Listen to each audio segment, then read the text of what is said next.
ఒకవైపు హామీల అమలు, మరోవైపు సంక్షేమం, అభివృద్ధి లక్ష్యాల సమతుల్యం, స్వర్ణాంధ్రప్రదేశ్ సంకల్పం. వీటన్నింటి మధ్యనే పరిమితమైన వనరులతో అపరిమితమైన ఆశలు, ఆకాంక్షలకు అనుగుణంగా ఏపీ బడ్జెట్ 2026-27ను ప్రవేశపెట్టేందుకు సిద్ధమవుతోంది కూటమి ప్రభుత్వం.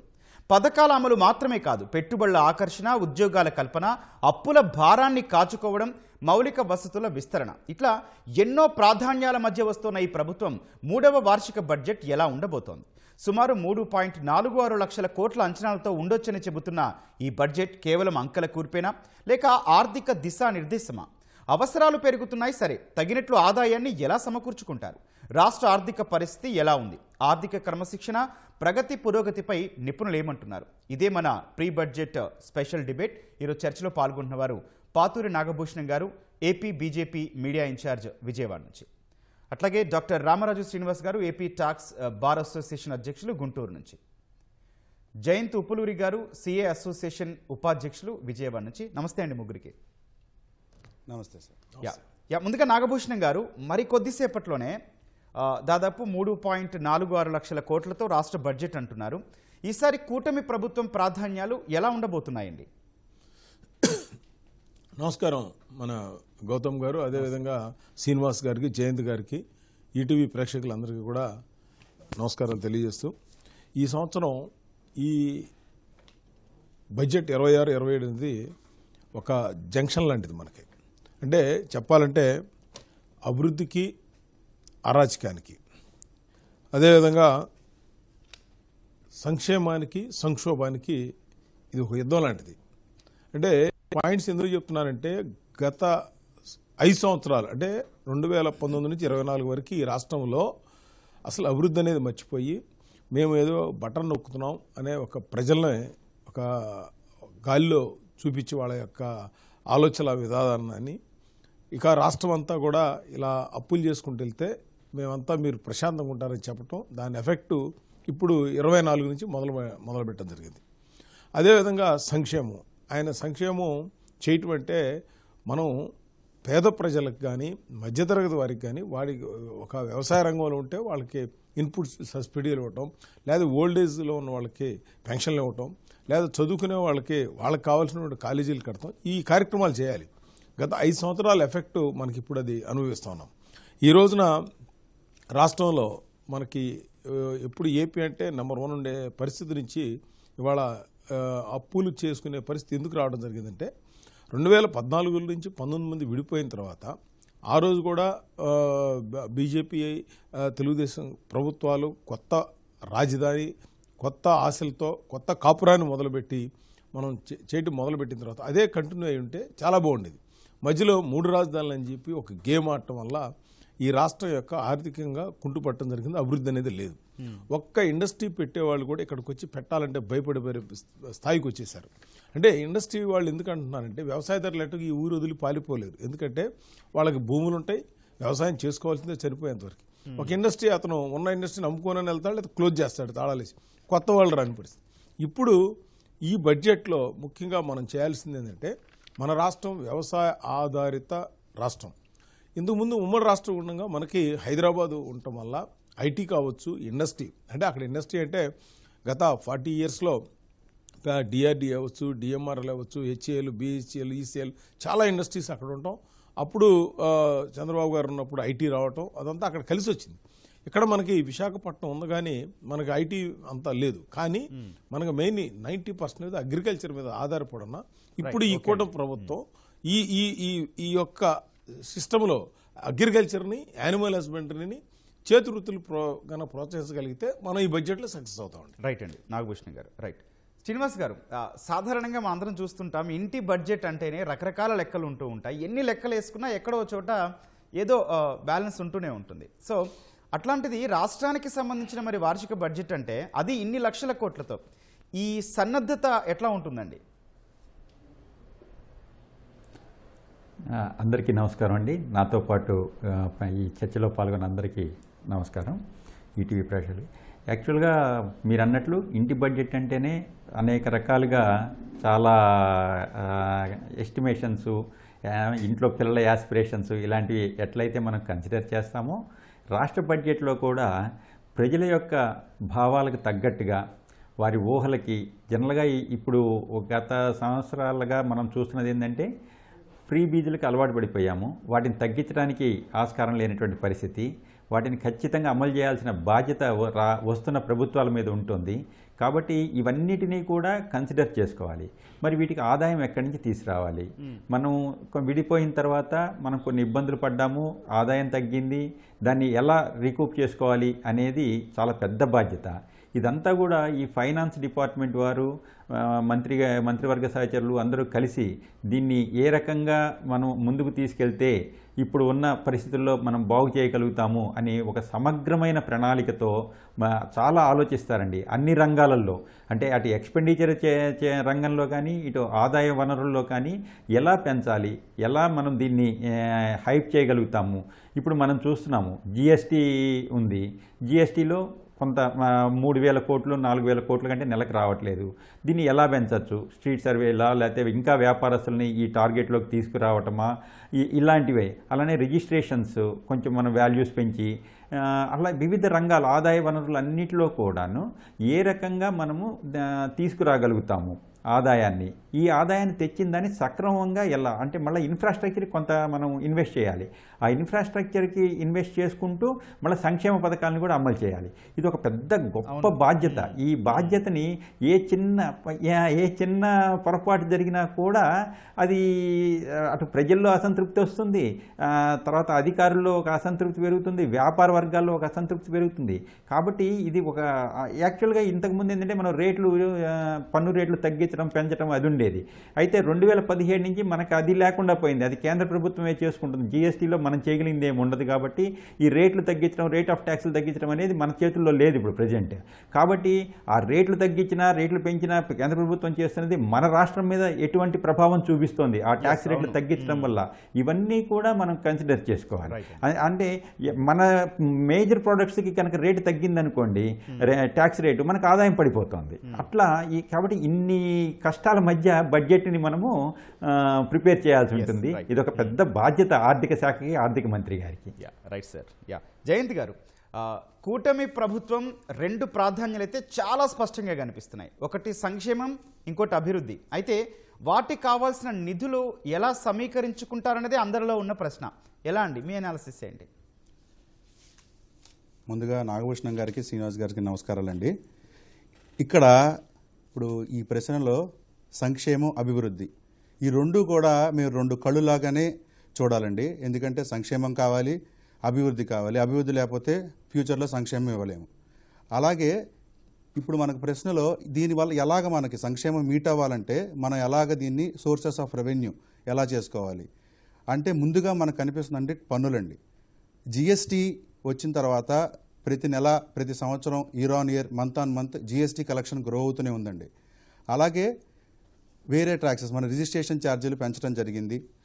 అలాగే మనకి స్టాంప్స్ డ్యూటీస్ కూడా పెంచడం జరిగింది. అలాగే మనకు కొన్ని రాయల్టీస్ వస్తాయండి. ఎప్పుడైతే మన రాష్ట్ర ప్రభుత్వం లీజుల మీద, వాటి మీద, మైనింగ్ మీద మనకి లీజ్ రెంటల్ రెవెన్యూ కానీ, అలాగే మైనింగ్ మీద వచ్చే రెవెన్యూ కానీ, అలాగే మనకి పోర్ట్స్ నుంచి వచ్చే ఇన్కమ్ కానీ, ఇలాంటివన్నీ మనకి ఉన్న వనరులండి. సో ప్రథమంగా జిఎస్టీ వసూళ్లు, ఇతర పన్నుల వసూళ్లు, ఈ స్టాంప్ డ్యూటీల వల్ల మనం ఆదాయం పెంచుకోవచ్చు. ఈ ఆదాయం పెంచుకుంటూ కూడా మనం సంక్షేమం చేయొచ్చు. అలాగే మనకు ఇంకొక వచ్చే వనరు ఏంటంటే సెంట్రల్ గవర్నమెంట్ నుంచి వచ్చే గ్రాంట్స్ అండి. ఈ గ్రాంట్స్ సబ్సిక్వెంట్గా మనకి ఇయర్ ఆన్ ఇయర్ వస్తూనే ఉన్నాయండి. వీటి వల్ల కూడా మనం ఈ సంక్షేమం చేసుకుంటూ వెళ్తున్నాం, అలాగే అభివృద్ధి కూడా చేసుకుంటూ వెళ్తున్నాం.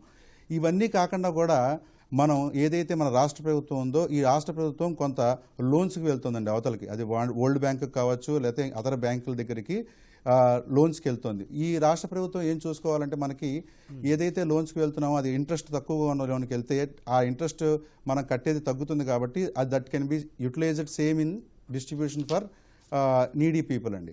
అలాగే మనకి కొత్తగా మనకు వచ్చిన విధానం ఏంటంటే పీపీపీ. ఏదైతే ఈ పీపీపీ విధానం వచ్చిందో దీనివల్ల కూడా గవర్నమెంట్ కొంత బడ్డెన్ తగ్గుతూ ప్రైవేట్ వాళ్ళని ఇన్వాల్వ్ చేస్తూ ఇది మంచి పాలన, మంచి ప్రభుత్వం, అలాగే మంచి ఆరోగ్య వసతులు కూడా ఇచ్చే ప్రణాళికలో మనం ముందుకు వెళ్తున్నామండి. అలాగే మనకి గవర్నమెంట్ ల్యాండ్స్ కూడా చాలా ఉన్నాయండి చాలా చోట్ల. సో దీన్ని మొబలైజ్ చేసుకుంటూ దాన్ని ఒక రెవెన్యూ మోడల్గా ఒక కాంప్లెక్స్ కట్టుకుని దాన్ని రెంట్లు ఇచ్చుకుంటే అదే రెంట్స్ గవర్నమెంట్కి వస్తాయండి. సో ఈ వనరుల ద్వారా ఇన్ని ఛానల్స్ మనకి ఇంకా ఎగ్జిస్టింగ్ ఉన్నాయండి. మన గవర్నమెంట్ కూడా అన్నీ కూడా యూటిలైజ్ చేస్తోంది. డౌన్ ది లైన్ ఈ బడ్జెట్ ఎలా ఉంటుందో చూసి దాని ప్రకారం ఇవన్నీ కూడా మనం కలెక్ట్ చేసుకుని అభివృద్ధి చేసుకుంటూ సంక్షేమం ఇస్తే మంచిది అనుకుంటున్నాను అండి. At the end of the day అభివృద్ధి లేకపోతే సంక్షేమం లేదండి. అభివృద్ధికే పెద్ద ప్రాధాన్యం వేయాలి మన ప్రభుత్వం కూడా అని మేము భావిస్తున్నాం. యా రైట్ సార్, మేము భావిస్తున్నామండి. Yeah right. నాగభూషణ్ గారు, కూటమి నేతలు పదే పదే చెప్పే మాట డబుల్ ఇంజన్ సర్కార్ అని. అయితే ఆర్థిక సహకారం కావచ్చు, కేంద్ర ప్రభుత్వ పథకాల్లో ప్రాధాన్య విషయంలోనూ అది కనిపిస్తోందా? 100% డబుల్ ఇంజిన్ సర్కారు వల్ల రాష్ట్ర ప్రజలకి బెనిఫిట్ ఏందనేది ఈ 24 ఈ 29లో మీకు ఎండ్ ఆఫ్ ద ఇయర్లో ఎలక్షన్లు వచ్చినట్టు కనపడుతుంది క్లియర్గా. ఆల్రెడీ స్టార్ట్ అయింది. మీకు ఎగ్జాంపుల్ చెప్తా. భారతదేశంలో ఉత్తరప్రదేశ్ తర్వాత హైయెస్ట్ నేషనల్ హైవేస్ వర్క్స్ జరుగుతుంది. ఆంధ్రప్రదేశ్లో 1,20,000 కోట్ల రూపాయలు నేషనల్ హైవేస్ వర్క్ జరుగుతున్నాయి. దానికి ఉన్న ఎగ్జాంపుల్ చెప్తాను. మనకి నాసిక్ టు చెన్నై వెళ్ళే కారిడారు ఆంధ్రప్రదేశ్లో గుండా వెళ్తుంది. బెంగళూరు టు రాజధానికి వచ్చేది ఇటు 4 జిల్లా రాయలసీమ నుంచి నెల్లూరు, అదేవిధంగా ప్రకాశం నుంచి 20,000 కోట్లతో జరుగుతోంది. ఔటర్ రింగ్ రోడ్ దరిదాపుగా మరి మనకి 20,000 కోట్లతో డిపిఆర్ రెడీ చేయమని చెప్పి కేంద్ర ప్రభుత్వం గడ్కరీ గారు చెప్పారు. దాని డిపిఆర్ రెడీ అవుతుంది. అదేవిధంగా ఇప్పుడు ఆల్రెడీ వెస్ట్ బైపాస్ 3,500 కోట్లతో ఓపెన్ అయింది. ఇంకా అఫీషియల్గా ఓపెన్ చేయాలి, అన్అఫీషియల్గా వెహికల్స్ కూడా తిరుగుతూ ఉన్నాయి. ఇదిగాక హైదరాబాద్ టు డైరెక్ట్గా మచిలీపట్నానికి గ్రీన్ ఫీల్డ్ హైవేని ఒకటి తయారు చేయాలని చెప్పి అదొక ప్రపోజల్ నడుస్తూ ఉంది. కారణం ఏంటంటే ఒక 2.5 అవర్స్లో మనకి విజయవాడ రావడానికి కానీ, లేకపోతే మచిలీపట్నం పోర్టు రెడీ అవ్వడానికి. అదేవిధంగా మీరు కానీ చూస్తే బాపనపాడు దగ్గర కానీ, రామాయపేట కానీ, మన మచిలీపట్నం 3 కొత్త పోర్టులు చాలా శరవేగంగా పనులు జరుగుతూ ఉన్నాయి. ఇదివరకు ఇట్లాగా ఊరనే శంకుస్థాపన చేసి వదిలేయటం కాదు, ఇవాళ చాలా ఫాస్ట్ జరుగుతున్నాయి. అలాగే ఫిషింగ్ హార్బర్లు ఈ రాష్ట్రానికి 8 ఇచ్చారు. 8కి అవి ఆల్రెడీ 3 కంప్లీట్ అయినాయి. ఇప్పుడు 5 వర్క్లు జరుగుతూ ఉన్నాయి. ఇలా మీరు కనుక చూసుకుంటే మన రాష్ట్రం కోస్టల్ ఏరియా ఏదైతే తీర ప్రాంతం ఉందో ఈ ప్రాంతాన్ని అభివృద్ధి చేయడానికి కోస్టల్ కారిడార్ కానీ, అదేవిధంగా నేషనల్ హైవేస్ డెవలప్ చేయడం కానీ కేంద్ర ప్రభుత్వం సహకరిస్తోంది. ఓకే. ఇవి కాక మనం మీరు కనుక ఈ రాష్ట్రంలో మెడికల్ కాలేజీలు చేయటం, ఇవి కాక మనం రాష్ట్రానికి సంబంధించిన అగ్రికల్చర్ డ్రిప్, స్ప్రింక్లర్, ట్రాక్టర్లు మీకు గత 19 నుంచి 24 లోపు ఒక్క ట్రాక్టర్ కానీ, ఒక పవర్ స్పేర్ కానీ, ఒక స్ప్రింక్లర్ కానీ, ఒక డ్రిప్ కానీ రైతులకు ఇచ్చిన పాపాను బాగలేదండి.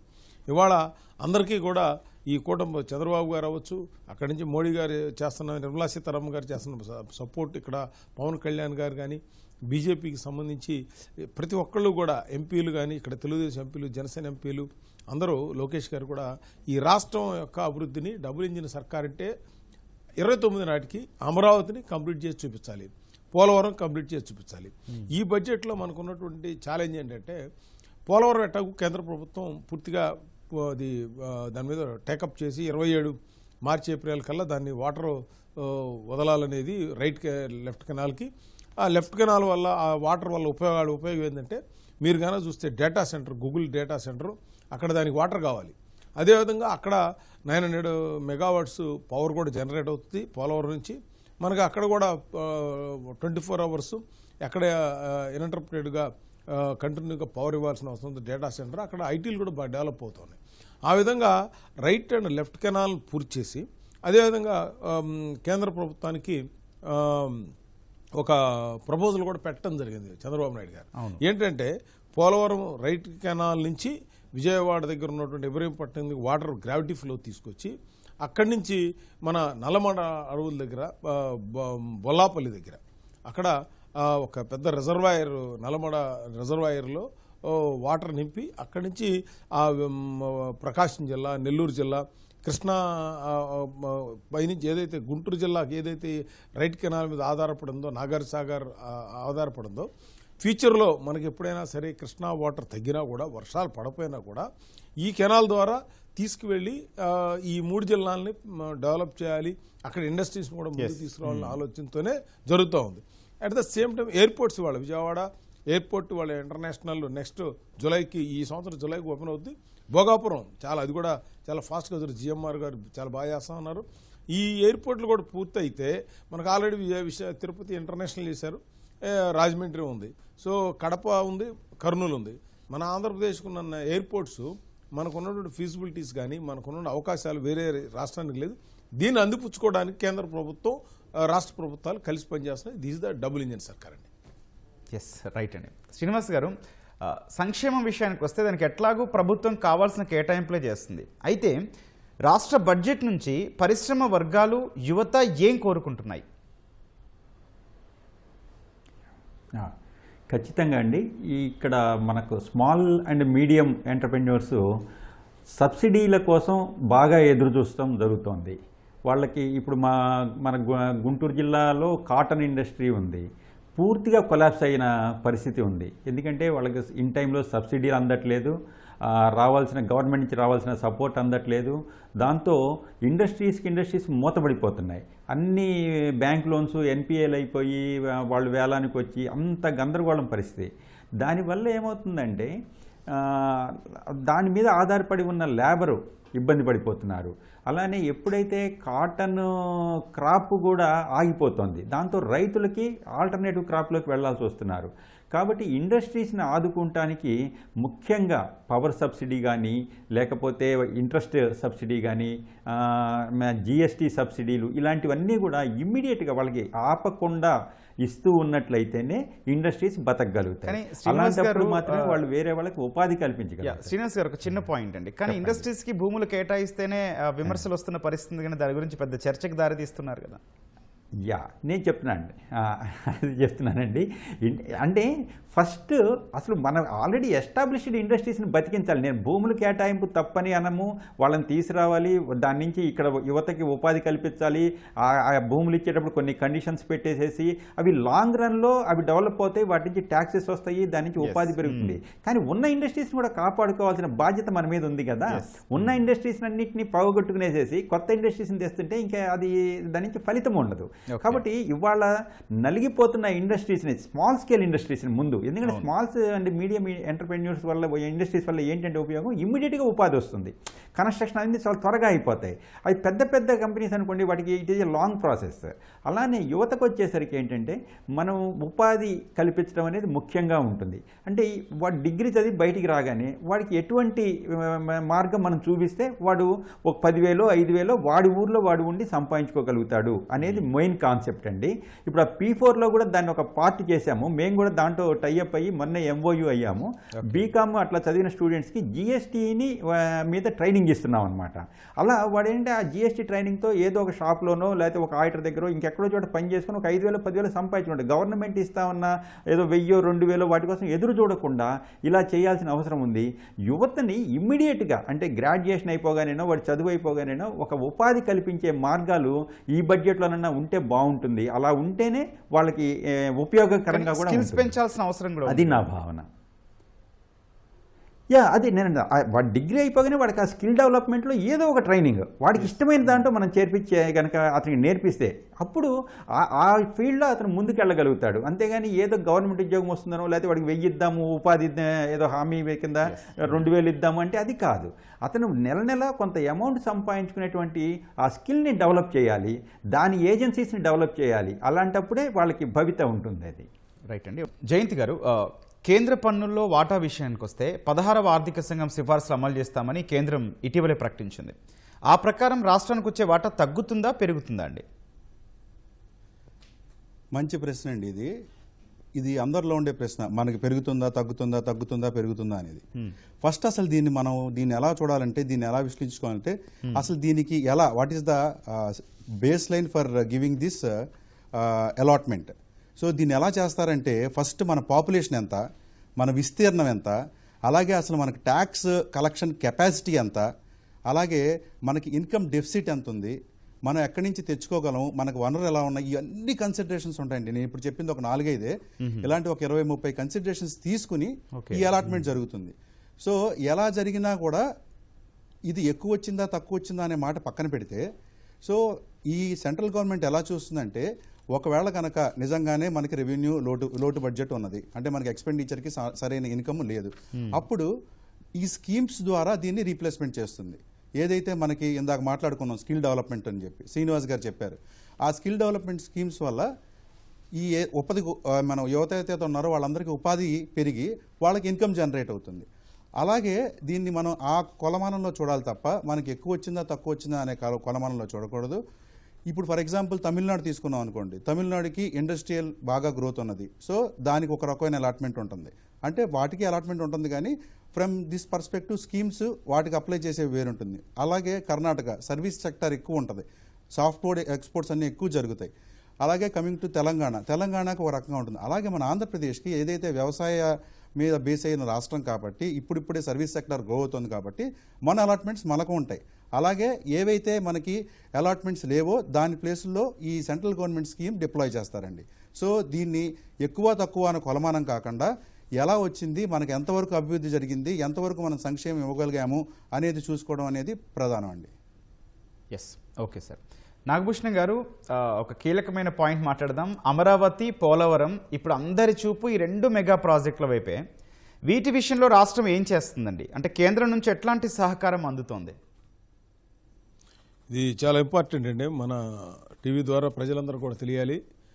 చాలామంది ఇంతకుముందు ఎలా ఉందంటే అంతకుముందు 5 సంవత్సరాలు జరగలేదు, నెక్స్ట్ ఇంతకుముందు 1920 ఇప్పుడు అమరావతి దిశ మారిపోతుంది. ఈ రాష్ట్రానికి గేమ్ చేంజర్ ఈ 2 ప్రాజెక్టులు కూడా. అమరావతిలో నేను మొత్తం తిరగడం జరిగింది, సిఆర్డీకి రెగ్యులర్గా వెళ్ళటం కూడా జరుగుతూ ఉంది. అక్కడ ఇవాళ వేసే రోడ్లు ఇవాళ కనుక రేపు అక్కడ ఇల్లు కట్టుకోకపోతే ఫ్యూచర్లో చాలా బాధపడే పరిస్థితి ఉంటుంది అనమాట. అక్కడ అండర్ గ్రౌండ్ డ్రైనేజ్ అవ్వచ్చు, ఎలక్ట్రికల్ కేబుల్ అంతా కూడా అండర్ గ్రౌండ్ ఉంటుంది, లేదా నెట్ కానీ లేకపోతే మెయిన్ పవర్ కేబుల్స్ కానీ ఇంటర్నెట్ కానీ అన్నీ అండర్ గ్రౌండ్. గ్రీనరీ ఉంటుంది, దాదాపు 30% అబౌవ్. ఇవాళ పొల్యూషన్ అక్కడ మీరు కనుక చూస్తే ఓన్లీ 26 ఉంది. అదే ఢిల్లీలో 400 ఉంటుంది, హైదరాబాద్లో 300 ఉంది, విజయవాడలోనే 200 దాకా ఉంటుంది. సో అటువంటి సిటీ నిర్మించబోతా ఉన్నాం. ఇవాళ మినిమం 70 అడుగులు ఒక సందు ఉంటే మ్యాక్సిమం 300 ఫీట్లు రోడ్ల వరకు రాబోతూ ఉన్నాయి. ఇవాళ కేంద్ర ప్రభుత్వం మొన్న టెండర్లు 57,000 కోట్లకి టెండర్లు పిలిచారు. అన్నీ కూడా చాలా ఫాస్ట్గా వర్క్స్ జరుగుతూ ఉన్నాయి.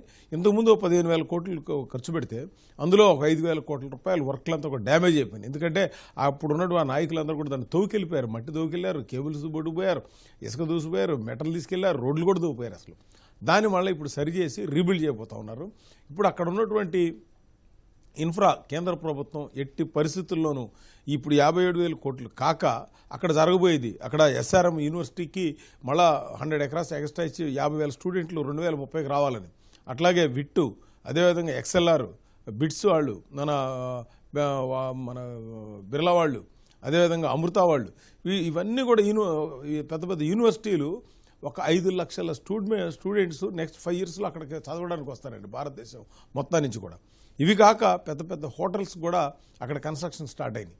అవి కాక అంటే ఈ హోటల్స్ ఎందుకు చెప్తున్నానంటే టూరిజం డెవలప్ కావాలన్నా, వచ్చిన వాళ్ళు ఇక్కడ ఉండాలన్నా అది ఉండాలి. ఏది పార్క్ అయ్యత్ కానీ, నోవోటెల్ కానీ, దస్పల్లా కానీ ఇలాంటి హోటల్స్ కన్స్ట్రక్షన్ మొదలైందండి. ఇవి కాక కేంద్ర బ్యాంకులు మొన్న నిర్మలా సీతారామన్ గారు వచ్చి చంద్రబాబు గారు అక్కడ శంకుస్థాపన చేయడం, దాదాపు 20 బ్యాంకులు. నేను మొన్న ఢిల్లీ నుంచి వచ్చి ఎస్బీఐ చైర్మన్ గారు 300 కోట్లతో అక్కడ శంకుస్థాపన చేశారు. వీటికి దరిదాపుగా 10,000 కోట్ల రూపాయలు అక్కడ ఖర్చు పెట్టబోతున్నారు 20 బ్యాంకులకి కన్స్ట్రక్షన్ కోసం. అంటే 10,000 మంది ఎంప్లాయీస్ కూడా రాబోతున్నారు. మీరు ఇంక రెండో క్వశ్చన్ పోలవరం మనకి సాగునీరు, తాగునీరు కాక పవర్ ప్రాజెక్ట్ కూడా మనకు ఉండే పరిస్థితి ఉంది. ఇవాళ పోలవరం అయిపోయిన తర్వాత మనకి ఇప్పటికే 52,000 కోట్ల బడ్జెట్లో దరిదాపుగా 70-80% మనకి ఆ 1924 మధ్యలో ఒక 5% కూడా వర్క్ చేయలేదండి. అప్పుడు 70 అయిపోతే దాన్ని 72-73 తీసుకొచ్చారు, ఆపేశారు వాళ్ళు. కాంట్రాక్టర్ని మార్చడం తప్పితే వాళ్ళు ఏమీ చేయలేదు. ఇవాళ నా రిక్వెస్ట్ ఏంటంటే ఈ పోలవరం ఈ 2 అయిపోతే ఆంధ్రప్రదేశ్ యొక్క దిశ మారిపోతుంది. ముఖ్యంగా ఏంటంటే నేను అందరికీ వినిపించేది, ఎవరైతే కొంతమంది కాంట్రాక్టర్లు ఉంటారో వీళ్ళు ఈ దరిదాపుగా ఎక్కువగా ఈ భారతదేశం లేదా ఆంధ్రప్రదేశ్ దేశం మీద అభిమానంతో వీళ్ళు ఫాస్ట్గా ఈ అవకాశాన్ని అందిపుచ్చుకొని ఈ యొక్క మంచి యజ్ఞంలో పాలు పంచుకున్నాం అనే ఫీలింగ్తో కాంట్రాక్టర్లు కూడా ఫాస్ట్గా వర్క్ చేయాలి. అదే ప్రభుత్వం కూడా ఇక ఎక్కువగా టైం వేస్ట్ చేయకుండా ఫాస్ట్గా నిర్ణయాలు తీసుకొని మనకున్న టైం ఇంకా 3 సంవత్సరాలు 3 నెలలు మాత్రమే ఉంది. ఏది మళ్ళీ ఎలక్షన్ నెక్స్ట్ 29 రావాలి అంటే ఈలోపు ఇది ఒక షేప్ కనుక తీసుకురాగలిగితే, అదేవిధంగా కేంద్ర ప్రభుత్వానికి మన చంద్రబాబు గారు కూడా అమరావతిని కూడా గెజిట్లో పార్లమెంట్లో దాన్ని పూర్తి చేయడానికి కూడా వెళ్ళి అడిగి రావడం జరిగింది. ఇవి కాక కేంద్రం నుంచి వ్యవసాయానికి సంబంధించి కానీ, మరి డిఫెన్స్కి సంబంధించి కానీ, మన పోర్ట్లు ఎయిర్పోర్ట్లకు సంబంధించి కానీ ఈ యొక్క ఒక స్ట్రక్చర్ ఏదైతే ఉందో ఈ అన్ని పూర్తయ్యేటప్పటికి మన రాష్ట్ర రెవెన్యూ ఇప్పుడు ఇంతకుముందు జగన్ చేసిన అప్పులకి వాళ్ళకి అప్పులు ఇది కూడా చెప్పాలి ప్రజలకు ఏంటంటే అప్పులు లేని చేస్తున్నాం. ఇన్ఫ్రా ఒక అబ్బాయి ఇంజనీరింగ్ చదువుకి మనం అప్పు చేయడం వేరు, ఇల్లు కట్టుకోవడానికి అప్పు చేయడం వేరు, సినిమాలకును లేకపోతే షికారులకి అప్పు చేయడం వేరండి. చాలా తేడా ఉంది. ఇవాళ ఈ రాష్ట్రంలో చేసే ప్రతి రూపాయి అప్పు కూడా ఈ రాష్ట్రంలో ఉన్నటువంటి ఇటుకలు పెంచడానికో, సిమెంట్కో, ఇసుక్కో, ఐరన్కో, లేకపోతే రోడ్ల కోసమో, లేకపోతే ప్రాజెక్టుల కోసం తప్పితే వేరే ఏదైనా పేద ప్రజలకు సంక్షేమం కోసం లేదా పాత వాళ్ళు చేసిన అప్పులకు వడ్డీలు కట్టడం సరిపోతుంది. ఇవాళ మీరు కనుక చూస్తే ప్రతి నెల కూడా 63 లక్షల మందికి 4,000 రూపాయలు పెన్షన్ ఇస్తా ఉన్నారంటే మరి ఎంతోమంది మిడిల్ క్లాస్ కానీ లో క్లాస్లో ఉన్నటువంటి ఆర్థిక ఇబ్బందులు పడే వాళ్ళకి ఆర్థిక ఊతం. అదేవిధంగా పిల్లల చదువులకి మరి ఫీజు నెంబర్స్ ఇస్తా ఉన్నారు ఇవాళ. మరి రైతులకి సార్ అమరావతి విషయంలో కేంద్రం సహకారం ఎట్లా ఉందండి? ప్రాధాన్యాంశాలుగా సహకారం అందిస్తుందా? ఎట్లా అందిస్తుంది? మీకు మొన్న ఇచ్చిన 57,000 టెండర్స్లో 15,000 కోట్ల రూపాయలు దాని గ్రాంట్ కింద ఇచ్చారండి. మిగతా కింద లోన్ ఉంది. ఇది సెల్ఫ్ సస్టైన్ ప్రాజెక్ట్ చేయబోతున్నారు చంద్రబాబు నాయుడు గారు. అక్కడ ఇంకా వేరే ల్యాండ్ ఇంకొక 7 గ్రామాల్లో ల్యాండ్ పూలింగ్ తీసుకుని ఒక పెద్ద ఎయిర్పోర్ట్ కట్టబోతా ఉన్నారు. ఇవాళ మీరు చూడండి సార్, ఇక్కడ విజయవాడలో కొత్త టెర్మినల్ వచ్చిన తర్వాత ఇంటర్నేషనల్ ఫ్లైట్స్ అమెరికాకి డైరెక్ట్గా దిగబోతా ఉన్నాయి మనకు విజయవాడకి. అదేవిధంగా విశాఖపట్నానికి కూడా. అమరావతిని ఒక మోడల్ సిటీగా మీరు కనుక చూస్తే ఎప్పుడైనా ఫ్లైట్లో కనుక వెళ్ళగలిగితే 90 డిగ్రీస్ రోడ్స్ అండి అన్నీ కూడా. అంటే ఇదివరకు ఎప్పుడో 200 years బ్యాక్ న్యూయార్క్ సిటీకి 92, 94 ఈస్ట్ 45 అట్లా రోడ్లు ఉంటాయి. అక్కడ అన్ని 90 డిగ్రీస్లో ఉంటాయి. మీరు చూస్తే విజువల్స్ పెద్ద పెద్ద 100 అంతస్తుల బిల్డింగులు కూడా లైన్గా. ఇప్పుడు అదే పరిస్థితి అమరావతిలో రాబోతా ఉంది. ఇప్పుడు క్వాంటమ్ విలేజ్ మొన్న క్వాంటమ్ సెంటర్ మనం శంకుస్థాపన చేశారు సార్.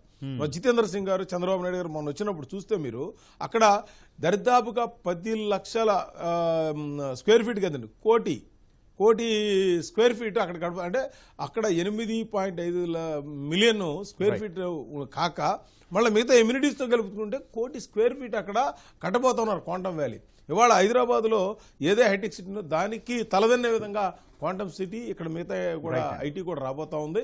తప్పకుండా అమృతి ఒక మోడల్ సిటీగా భారతదేశంలో ప్రపంచవ్యాప్తంగా ఉండబోతుంది సార్. Right sir. శ్రీనివాస్ గారు, రాష్ట్ర ఆర్థిక క్రమశిక్షణ సూచికల పరంగా చూస్తే ఫిస్కల్ డెఫిసిట్ జిఎస్డిపిలో ఎంత శాతానికి పరిమితం కావాలండి? ఆ విషయంలో ప్రభుత్వం ఎట్లాంటి జాగ్రత్తలు తీసుకుంటోంది? మీకు ఒక 2 స్టేట్స్ ఎగ్జాంపుల్ చెప్తాను. ఒడిశా రాష్ట్రం జిఎస్డిపిలో 13.3 ఉంటే ఛత్తీస్గఢ్ 12% ఉందండి. మన ఆంధ్రప్రదేశ్కి వచ్చేసరికి 7.7 to 7.6 కనిపిస్తోంది. యాక్చువల్గా ఏంటంటే ఫిజికల్ డెఫిసిట్ ఒక 3% ఈజ్ ఐడియల్ అండి. ఆ పైన ఉంటే కొంచెం దాన్ని ఎట్లా తగ్గించుకోవాలి అనే దాని మీద ఆర్థిక శాఖ ఆర్థిక మంత్రి గారు ఆలోచించాల్సిన అవసరం ఉంది. నేను అనుకుంటాం ఈ సంవత్సరం దాన్ని 4.6, 4.5కి తీసుకొస్తారనుకుంటున్నాను ఈ బడ్జెట్లో. ఎనీవే అది తగ్గాలి అంటే ఏంటంటే ప్రొడక్టివిటీ పెరగాలి. అంటే మనం గతంలో చూస్తే సంక్షేమానికి ఎక్కువ పెద్దపేట వేయటము, ప్రొడక్షన్ వైపు కొంత చిన్న చూపు చూడటం వల్ల అలా జరిగి ఉండొచ్చేమో. కానీ ఇప్పుడు ఏంటంటే మనం ప్రొడక్టివిటీని పెంచుకోగలిగితే ఆ డెఫిసిట్ అనేది తగ్గడానికి ఆస్కారం ఉంటుంది. అప్పుడు ఏం చేయాలి? లోకల్గా ఉన్న ఇండస్ట్రీస్ని డెవలప్ చేయాలి, దాని ద్వారా వ్యాపారం ఎక్కువ జరిగేటట్టు చూడాలి, ప్రజల యొక్క ఆదాయం పెంచే మార్గాలు చూడాలి, ఇలా ఉపాధి ఎక్కువ కల్పించాలి. ఇలాంటివన్నీ కనుక జరిగినప్పుడు ఆటోమేటిక్గా ఫిజికల్ డెఫిసిట్ తగ్గుతుంది. ఎందుకంటే వీళ్ళు కట్టే పన్నుల ద్వారా కానీ, వీళ్ళు వాడే వస్తువుల ద్వారా వచ్చే పన్నుల ద్వారా కానీ అట్లా. అంటే ఒక అమౌంట్ అక్యూములేట్ అయినప్పుడు ఒక వ్యక్తి దగ్గర దాన్ని ఖచ్చితంగా ఏదో ఒక దానికి వాడతాడు తీసుకెళ్ళి. ఒక స్థలం కొంటేనేమో రిజిస్ట్రేషన్ ఉంది, కారు కొంటేనేమో ట్యాక్స్ వస్తుంది, ఇంకేదైనా షాప్కి వెళ్ళేది కొన్నా కూడా జిఎస్టీ వస్తుంది, ఆదాయం పన్ను కడతారు, దాంట్లో వాటా వస్తుంది. ఇట్లా ఈ రకంగా మనం పెంచుకుంటూ పోతే అప్పుడు ఈ ఫిజికల్ డెఫిసిట్ అనేది తగ్గుతుంది. ఆ జిఎస్డిపిలో దాని పర్సంటేజ్ కూడా తగ్గుతూ ఉంటుంది. ఇప్పుడైతే మటుకు ఉన్నది కొంచెం అంటే మిగతా రాష్ట్రాలతో పోలిస్తే కొంత బెటర్గా ఉన్నప్పటికీ ఆందోళనకరంగానే మనం చెప్పుకోవాలి. మరి ఈ బడ్జెట్లో ఎంత ఉంటుంది, ఎంత ఎస్టిమేట్ చేస్తారనేది ఇంకొంచెం సేపట్లో మనం చూడబోతున్నాము. ఏదైనా ఫిజికల్ డెఫిసిట్ వైపు ఎక్కువ ఆలోచించాల్సిన అవసరం ఉంది. అనవసరమైన కార్యక్రమాలకి నేను అనుకుంటాం అది 4.5 మధ్యలో ఉంటుంది అనుకుంటున్నాను నేను. Yes. నా estimation. Okay. But I'm not expert in this. అది జయంత్ గారు, ప్రభుత్వాల వార్షిక బడ్జెట్లో కనీసం 5 నుంచి 10% పెరుగుదల చూస్తూ ఉంటాం. ఆ విషయంలో అంచనాలకు తగ్గట్లే ఆదాయాలు ఉంటున్నాయండి. ఏపీ వృద్ధి అవకాశాలు ఎట్లా కనిపిస్తున్నాయి? ఇది కూడా మంచి సున్నితమైన ప్రశ్న అండి. ప్రతి బడ్జెట్ మనం ఇంక్రీజ్ అవుతూనే ఉంటుంది. ఇప్పుడు మన ఇన్ఫ్లేషన్ ఎకానమీలో ఉన్నాము. ఇప్పుడు ఈ రోజు ఉన్న రూపాయి విలువ రేపొద్దునకి వచ్చిన రూపాయి విలువ రెండు మారుతుంది. అలాగే మనం దాన్ని ఇండెక్సేషన్ అని కూడా అంటూ ఉంటాం. సో ఖచ్చితంగా బడ్జెట్ అనేది ఇంక్రీజ్ అవుతూనే ఉంటుందండి. బడ్జెట్ అంటే ఏంటి? మనం ఈ వచ్చే సంవత్సరానికి ఇంతగానో మనకి ఎక్స్పెండిచర్ అవుతుంది అని ఒక నిర్ణయం తీసుకుని దాన్ని మనం పబ్లిష్ చేస్తాం. కరెక్టే కదా? సో అలాగే అది ప్రతి సంవత్సరానికి పెరుగుతూనే ఉంటుంది. అది 5% పెరిగిందా, 10% పెరిగిందా, 20% పెరిగిందా అనేది ఇన్ఫ్లేషన్ మీద డిపెండ్ అవుతూ ఉంటుంది. సో ఇది మనం మీట్ అవుతున్నామా అంటే అగైన్ మనం నాకు వచ్చిన ఫస్ట్ ప్రశ్నకి వెళ్ళాల్సి వస్తుంది. దీన్ని ఎలా మీట్ అవుతామంటే మనకు వచ్చే ఆదాయాన్ని పెంచుకుంటూ ఉంటాం. ఆ వచ్చే ఆదాయాలను మనం ఇందాకే డిస్కస్ చేసుకున్నాం. సో ఈ ఆదాయంతో పాటు మనం కరెక్ట్గా చూసుకోవాల్సిన మన పాయింట్ ఏమొస్తుందంటే అండి, క్రమశిక్షమైన స్పెండింగ్ అండి. ఏదైతే మనం స్పెండ్ చేస్తున్నామో దాన్ని లెజిటిమేట్గా అవుతుందా లేదా, అంటే క్రమబద్ధీకరంగా చేస్తున్నామా లేదా, అంతే తప్ప అనవసరమైన వాటికి ఎక్స్పెండిచర్ పెట్టుకుంటూ ముందుకెళ్తేనండి ఇది మనకి బడ్జెట్లో ఎంత వచ్చినా, ఆదాయం ఎంత వచ్చినా కూడా మనకి ఖచ్చితంగా లోటు బడ్జెటే ఉంటుందండి. ఇందాక శ్రీనివాస్ గారు చెప్పినట్టు ఈ డెఫిసిట్ అనేది మనం తగ్గించుకుంటూ వస్తున్నాం. ఎప్పుడైతే దీన్ని ఐడియల్గా 3 కిందకి 2 కిందకి తాగలిగామో మనం కూడా ఎకనామికల్గా చాలా స్ట్రాంగ్గా ఉంటాం. బట్ అది ఓవర్ ఏ పీరియడ్ రాదండి. ఎందుకంటే అది చాలా లోటు నుంచి కొంచెంగా తగ్గించుకుంటూ ఇక్కడ దాకా తీసుకొచ్చారు. ఇంకా అది ఫ్యూచర్లో తగ్గుతుందని మనం ఆశిద్దామండి. సో అలాగే మన ఈ ఆదాయం పెంచుకోవడానికి, ఏపీకి సంబంధించిన ఆదాయం పెంచుకోవడానికి మనం ఇందాక డిస్కస్ చేసుకున్నట్టు సెంట్రల్ స్కీమ్స్ అండి. మనకి ఇప్పుడే వచ్చిన ఇన్ఫర్మేషన్ ఢిల్లీ నుంచి ఏంటంటే ఈ వచ్చిన మొత్తం రెవెన్యూస్లో మన వచ్చిన ఈ కలెక్షన్ ఢిల్లీ నుంచి వచ్చిన స్పాన్సర్డ్ స్కీమ్స్లో మన ఆంధ్రప్రదేశ్ 8వ రాష్ట్రంలో ఉందండి, 8వ ప్లేస్లో ఉంది. అంటే దాదాపుగా మనకి వచ్చే స్కీమ్స్ అన్ని కూడా చక్కగా అక్కడి నుంచి వస్తున్నాయి. అలాగే జిఎస్టీ కూడా మనకి కలెక్షన్ పెరుగుతోంది. స్టాంప్ రిజిస్ట్రేషన్ డ్యూటీస్ పెంచాము. అలాగే మిగతా వాటిలో కూడా ఈ లీజింగ్ మనం అనుకున్నట్టు ఈ రెంటల్ ఆఫ్ గవర్నమెంట్ ప్రాపర్టీస్ ఇవన్నీ చేసుకుంటే ఈ ఆదాయం పెరుగుతూ, అలాగే క్రమబద్ధీకరంగా లెజిటిమేట్ ఇంట్రెస్ట్తో కొంతవరకు బారోయింగ్ వరల్డ్ బ్యాంక్ నుంచో అదర్ బ్యాంక్ నుంచి తెచ్చుకుంటూ ఉంటే గ్యారంటీగా ఈ పెరిగిన బడ్జెట్కి, ఎందుకంటే బడ్జెట్ మనం ఆల్రెడీ డిస్కస్ చేసాం పెరుగుతూనే ఉంటుంది, ఈ పెరిగిన బడ్జెట్కి మనకు వచ్చే రెవెన్యూ కూడా మీట్ అవ్వాలి. అంటే ఎక్స్పెండిచరు వచ్చే రెవెన్యూ హ్యాండ్ ఇన్ హ్యాండ్ వెళ్ళాలండి. హ్యాండ్ ఇన్ హ్యాండ్ వెళ్ళకపోతే ఏమవుతుందండి, గ్యారంటీగా మనం ఎక్కువ అప్పుల ఊబిలోకి కూరుకుపోవడం జరుగుతుంది. అందుకని ఆ కూరిపోకుండా ఉండాలంటే ఈ ఖర్చు ఏదైతే ఉందో అది జాగ్రత్తగా పెట్టుకుంటూ అనవసరమైన ఎక్స్పెండిచర్ తగ్గించుకుంటూ ముందుకెళ్తే గ్యారంటీగా మనం ప్రోగ్రెస్ దారిలో ఆ వేలో వెళ్తానికి మనకి ఖచ్చితంగా అవకాశాలు ఉన్నాయండి ఆంధ్రప్రదేశ్కి. Right, okay. నాగభూషణ్ గారు, ఎన్నికల హామీల అమలు కావచ్చు, సంక్షేమ పథకాలు, మెగా ప్రాజెక్టులు అన్నీ ఒకేసారి ముందుకు తీసుకెళ్తామంటోంది ప్రభుత్వం. అయితే ఇన్ని ప్రాధాన్యాలు అసలు ఎలా సాధ్యమవుతాయండి? అంటే ఒకటి సార్, ఇక్కడ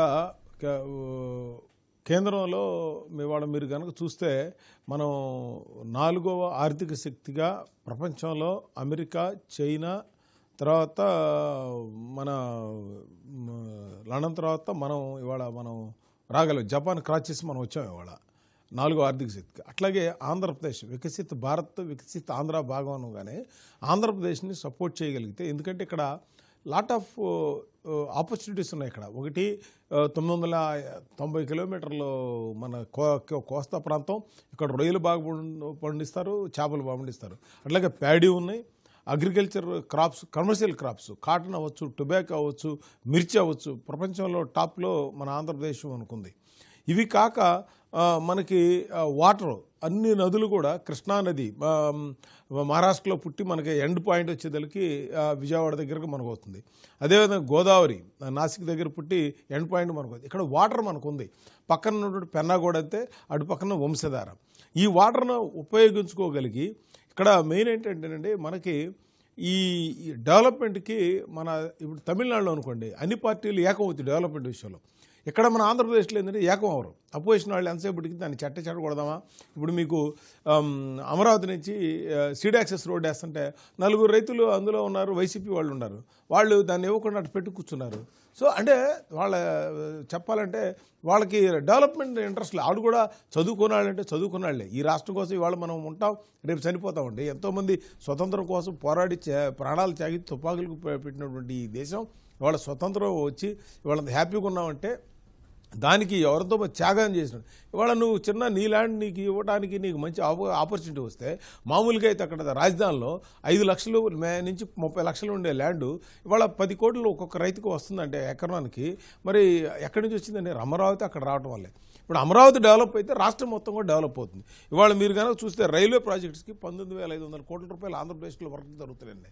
అన్ని అమృత స్కీములు మంచి మంచి స్టేషన్లు బ్యూటిఫుల్గా కట్టబోతా ఉన్నారు.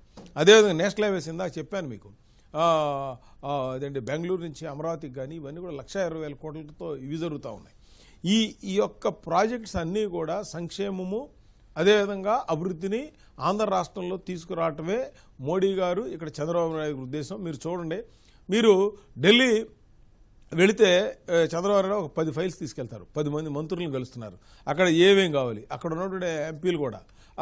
అందుకనే ఈ రోజున కూడా చంద్రబాబు నాయుడు గారు ఒక టీముని ఇంకా పెట్టాల్సిన అవసరం ఉంది. ఎంపీలకి లాట్ ఆఫ్ వర్క్ ఉంటుందండి. ఇక్కడ మన ఆంధ్రప్రదేశ్ నుంచి కొంతమంది రిప్రజెంటేషన్స్ పెట్టుకొని ఒక వాళ్ళ ద్వారా ఈ ఫాలో అయ్యి ప్రతిసారి లోకేష్ గారును పవన్ కళ్యాణ్ గారు చంద్రబాబు నాయుడు అక్కడుండి పని చేయడానికి ఇంకొక టీమును తయారు చేయాల్సిన అవసరం ఉంది. చేయకపోతే ఏమవుతుందంటే మీరు కాగితాలు ఇచ్చిన తర్వాత ఆఫీస్కి వెళ్ళి పైనుంచి కిందాక ఫాలోఅప్ చేసుకుంటూ ఉండాలి. అదొకటి చేయాలి. రెండోది ఏంటంటే ఈ యొక్క అమరావతిని ఏదైతుందో ప్రజలందరికీ తెలియాలి ప్రపంచవ్యాప్తంగా ఏం డెవలప్మెంట్ జరగబోతుంది ఏంటనేది. నన్ను చాలామంది అంతకుముందు అడుగుతుండేవాళ్ళు. ఇప్పుడు అక్కడ మీరు కనుక చూస్తే కృష్ణా రివర్ పక్కన ఉండటం వల్ల మనకు వాటర్ ప్రాబ్లం లేదు. అక్కడ బ్రహ్మాండమైన ఏ మొక్క వేసినా కూడా హైదరాబాద్లో మీరు గిరిజన పెంచాలంటే చాలా కష్టం అండి. అంతా రాక్ ఏరియా, అంతే కొండల ప్రాంతం. అక్కడ మొక్కలను ఇక్కడ చూడండి, అక్కడ బ్రహ్మాండమైనటువంటి నల్లరేగడి నీళ్లు. కాకపోతే అంతకుముందు ఈ ఎవరైతే ఇక్కడ వైసీపీ వాళ్ళు దాన్ని దుష్ప్రచారం చేశారో అక్కడ ఏంటంటే నల్లరేగడ భూమి ఒక ప్రాంతం ఒక 15,000 ఎకరాలు ఉంటుంది, మిగతా 35,000 ఎకరాలు నల్లరేగడ భూమి కానీ నీళ్లు ఉండవు. గట్టిగా మనకు అక్కడ ఒక కాలువ ఫెసిలిటీ పక్కన కూడా వాళ్ళ నీళ్లు ఉండేవి కాదు. ఈ విబిజీ రామ్జీ ఒక టైప్ ఆఫ్ రాష్ట్రం మీద ఒక రకమైన మనకి ఫోర్స్ లాగా అనిపిస్తుంది కదండి. ఒక రకం ఇబ్బంది పెట్టే సీన్ ఏం లేదా? రాష్ట్రం సపరేట్గా నిధులు కేటాయించడం ఏముండదు సార్. మనకు కావాల్సిన స్కీమ్ని కొత్త ఏది ట్రాక్లోకి తీసుకువెళ్ళి ఎంత ఫాస్ట్గా మనం వర్క్ చేయలేము, అవినీతికి దూరంగా ఉండే విధంగా కొన్ని కార్యక్రమాల్లోనే ఈ యొక్క కార్యక్రమాలు చేస్తున్నారు తప్పితే ఎక్కడ కూడా దానివల్ల ఇబ్బంది లేదు. రాష్ట్ర బడ్జెట్ మీద భారంగా చూడకూడదా? అవసరం లేదు సార్. దానికి ఇంకో ఆల్టర్నేటివ్ ప్లాన్ చేసి ఇంకో రకంగా మనకు పుష్ చేస్తున్నారు. ఇందాక మన జయంత్ గారు చెప్తున్నారు కదా, ఇవాళ ఫస్ట్ యూపీ ఉందండి హైయెస్ట్ ట్యాక్సులు గవర్నమెంట్ ఆఫ్ ఇండియా నుంచి వచ్చేదంటే మనం 8వ ప్లేస్ ఉన్నాం. తమిళనాడు కంటే మనం ముందున్నాం. తెలంగాణ కంటే మనం తెలంగాణకు వచ్చేది 33,000 కోట్లే. మనకి మంచి ఆపర్చునిటీ. ఇవాళ ఏ ప్రాజెక్ట్ అయినా అడగండి సార్. కేంద్ర ప్రభుత్వం మొన్న విశాఖ మెట్రోకి ఓకే చేశారు, విజయవాడ మెట్రోకి, అట్లా ఖమ్మం నుంచి అమరావతికి కొత్త డెడికేటెడ్ లైన్ వేయబోతా ఉన్నారు. అక్కడికి మీరు ఇవన్నీ అయిపోయేటప్పటికి మీరు ఇవాళ ప్రపంచవ్యాప్తంగా ఆర్థిక మాన్యం విపరీతంగా ఉందండి. కానీ మన భారతదేశం మాత్రం ఎక్కడ కాంప్రమైజ్ కాకుండా ఎక్కడ ఇబ్బంది పడకుండా ముందుకు వెళ్తా ఉన్నామంటే కేంద్రంలో ఉన్నటువంటి ఒక అవినీతి రహితమైనటువంటి పరిపాలన మోడీ గారు అక్కడ ఆయన నడిపించే టీం అలా ఉందన్నమాట అక్కడ. అదేవిధంగా ఇక్కడ రాష్ట్రంలో కూడా చంద్రబాబు గారు కానీ ఆయనకి ఇంత ముందంటే ఒక్కడే ఉండేవారు. ఇప్పుడు తోడుగా పైనేమో మోడీ గారు, కిందేమో పక్కన పవన్ కళ్యాణ్, లోకేష్ గారు, వీళ్ళందరూ కూడా సపోర్ట్ చేస్తూ ఉన్నారు ఆయనకి, ఆయన చేసే పనికి. ఆయన మొన్న మాకు జితేంద్ర సింగ్ గారు కారులో ఆయన ఒక 20 సంవత్సరాల కింద కలిశాను నేను హైదరాబాద్లో. ఆయన అప్పటికిప్పుడు ఆరోగ్యం బాగానే ఉంటుంది, అలాగే ఉన్నారు, ఏం మారలేదని నేను ఒకటి చెప్పాను. ఎప్పుడు 18 గంటలు పనిచేస్తూనే ఉంటారంటే కరెక్ట్ ఆయన చెప్తూ ఉన్నారు. అంటే జితేంద్ర సింగ్ గారు ఆయన అనుభవాలు ఇంటికి వెళ్ళి భోజనం చేసి వచ్చిన తర్వాత 20 సంవత్సరాలు గుర్తుపెట్టుకున్నారంటే జూబ్లీహిల్స్ ఇంటికి వెళ్ళి.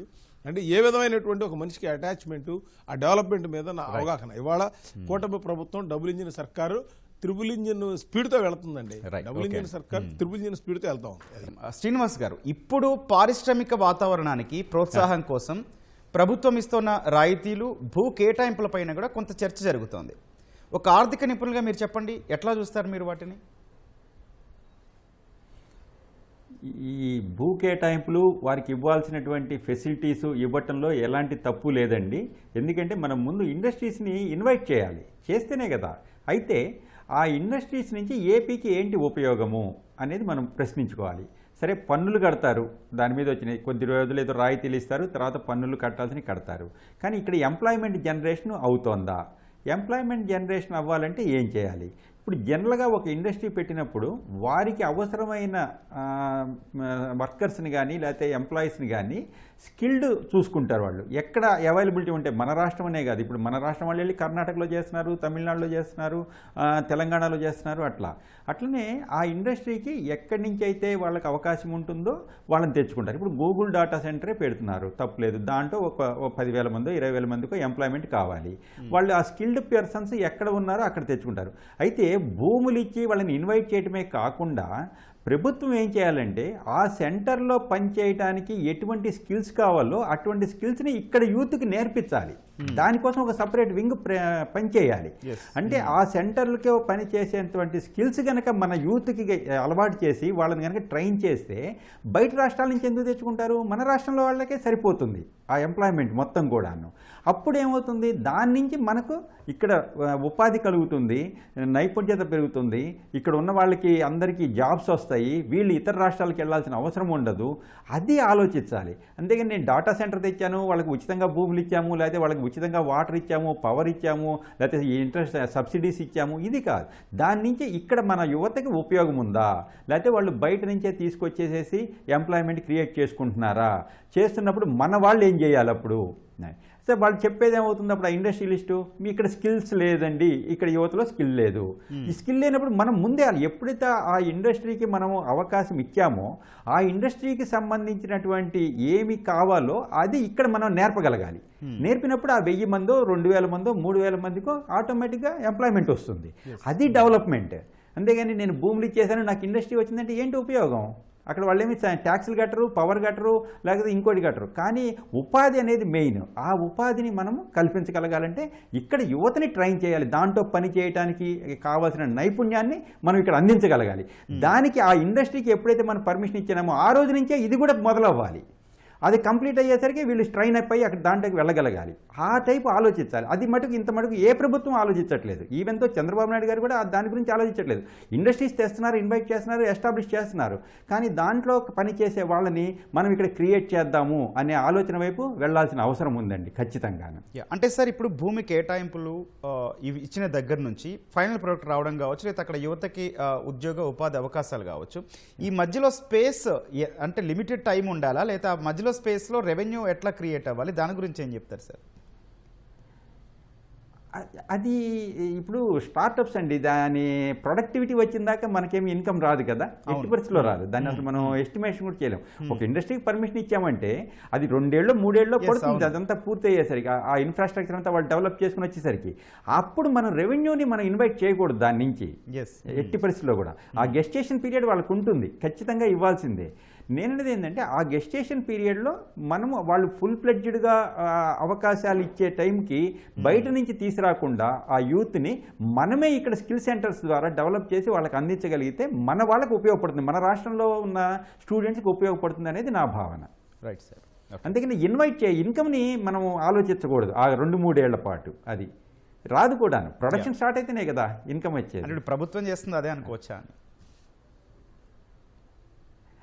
మేబీ భూముల కేటాయింపుల్లో వాటిల్లో మనం ఆలోచించాల్సిన పని ఏం లేదు. Right sir. రైట్ జయంత్ గారు, ఖచ్చితంగా చెయ్యాలి కూడాను, చేస్తేనే కదలే. చెప్పండి శ్రీనివాస్ గారు, చెప్పండి. నేననేది ఏంటంటే ఇప్పుడు మన రాష్ట్రానికి ఒక ఇండస్ట్రీ తీసుకొచ్చి వాళ్ళు ఎస్టాబ్లిష్ చేయాలి అంటే మనం ఏదో చూపిస్తేనే కదా రాగలిగేది. ఇదిగోండి మీకు మంచి ఇన్ఫ్రాస్ట్రక్చర్ ప్రొవైడ్ చేస్తాము, మంచి రోడ్స్ వేస్తాము, మంచి వాటర్ సప్లై ఇస్తాము, ఇదిగో మీకు ల్యాండ్ ఇస్తాము, లేకపోతే పవర్ సబ్సిడీ ఇస్తాము, లేకపోతే జిఎస్టీ సబ్సిడీస్ ఇస్తాము, ఇట్లా ఏదన్నా ఒక ఆలోచన చేస్తేనే కదా వచ్చేది. లేకపోతే ఏమైనా వాళ్ళకి నచ్చిన చోట పెట్టుకుంటారు. అదే కదండి కామన్. ఇప్పుడు వ్యాపారస్తుడు ఎప్పుడు కూడా లాభం సంపాదించడానికే చూస్తాడు. అదే కదండి, దావోస్ నుంచి వైజాగ్ సమిట్ వరకు అన్ని కూడా అదే జరిగింది కదండి. లోకేష్ కావచ్చు, చంద్రబాబు గారు కావచ్చు. అంటే అవన్నీ పేపర్ మీద కాకుండా అది నిజంగా ఎస్టాబ్లిష్ అయితే ఇట్ ఈస్ వెల్. అది రైట్ శ్రీనివాస్ గారు. జయంతి గారు, అది కేంద్రమైనా కావచ్చు, రాష్ట్రమైనా బడ్జెట్ అనగానే అందరు చూసేది ఏ రంగానికి ఎంత కేటాయించారు అనే. అంటే బడ్జెట్ అంటే అంతేనండి, ఇక్కడ ప్రకటించే విధాన నిర్ణయాల ప్రాధాన్యత ఏంటండి? ఇది మంచి ఆసక్తికరమైన క్వశ్చన్ అండి. సో బడ్జెట్ వస్తుంది అంటే ఫస్ట్ మనం కేంద్ర బడ్జెట్ గురించి మాట్లాడుకుందాం సార్. దీంట్లో బడ్జెట్ వస్తుంది అనగానే మనం అందరం టీవీలు చూస్తాం. సో సీతారామన్ గారు వస్తారు, చెప్తారు. మనం అందరం కూడా యాజ్ ఇండివిజువల్, గౌతమ్ గారు మీరు కూడా అసలు మనకి శాలరీ స్లాబ్స్ లో ఏదన్నా ఉందా, అంటే మనకి ట్యాక్స్ మినహాయింపులు ఏమైనా ఉన్నాయా అనేది ఒక ఆసక్తికరమైన టైం. అది వచ్చేంత వరకు కూడా అందరం టీవీ చూస్తూ ఉంటాం. సో దీంట్లో ఏం చూడాలంటేనండి, అలాగా అది కేంద్ర బడ్జెట్. మనం ఇప్పుడు మాట్లాడుకునేది రాష్ట్ర బడ్జెట్ గురించి. సో కేంద్ర బడ్జెట్లో ఏదైతే జరిగిందో మన యాజ్ అన్ ఇండివిజువల్ మన ట్యాక్స్ స్లాబ్స్ గురించి, లేదా దాని మనకు వచ్చే బెనిఫిట్స్ ఏమైనా ఉన్నాయో వాటి గురించి మనం చూస్తూ ఉంటాం. అది ప్రతి ఒక్క ఇండివిజువల్, వ్యాపారస్తులు చూస్తుంటాడు, ఎంప్లాయీ చూస్తుంటాడు, అది సర్వీస్ సెక్టర్లో ఉన్నవాళ్ళు కూడా దానికోసం ఆసక్తికరంగా చూస్తూ ఉంటారు.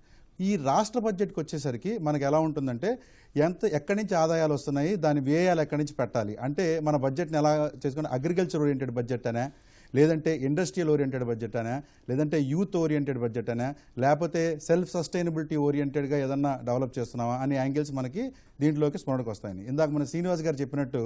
సో బడ్జెట్లో ఎలా ఉండాలంటే, దీన్ని టెక్నికల్గా ఇందాక మనం మాట్లాడుకున్న దాన్ని మొత్తం ఇన్వెస్టర్ సిగ్నలింగ్ అంటాం. అంటే ఏంటి, ఇన్వెస్టర్స్ ఎవరైతే వచ్చినారో, అది దావోస్ నుంచి కావచ్చు, ఎక్కడి నుంచి కావచ్చు, వాళ్ళకి మనం పాజిటివ్ సిగ్నలింగ్ ఇచ్చేనట్టు ఉందా బడ్జెట్, అంటే వాళ్ళ ప్రోత్సాహకాలు ఎలా ఉన్నాయి, ట్యాక్స్ హాలిడే ఎన్ని సంవత్సరాలు డిక్లేర్ చేస్తున్నారు, ఎలక్ట్రిసిటీ మీద ఏమన్నా డిపాజిట్ల మీద సబ్సిడీలు ఇస్తున్నారా, లేక ఇంకేదన్నా ఇతర బెనిఫిట్లు ఇస్తున్నారా, ఏదన్నా మనకి ఈ లోకల్ ట్యాక్సెస్ నుంచి, లేదంటే మున్సిపల్ ట్యాక్సెస్ నుంచో, ఈ కార్పొరేషన్ ట్యాక్సెస్ నుంచో ఏమన్నా ఎగ్జామ్షన్స్ ఇస్తున్నారా, ఈ ఇన్వెస్టర్ సిగ్నలింగ్ ఎలా ఉంది మీద కూడా మన బడ్జెట్ ఆధారపడి ఉంటుందండి.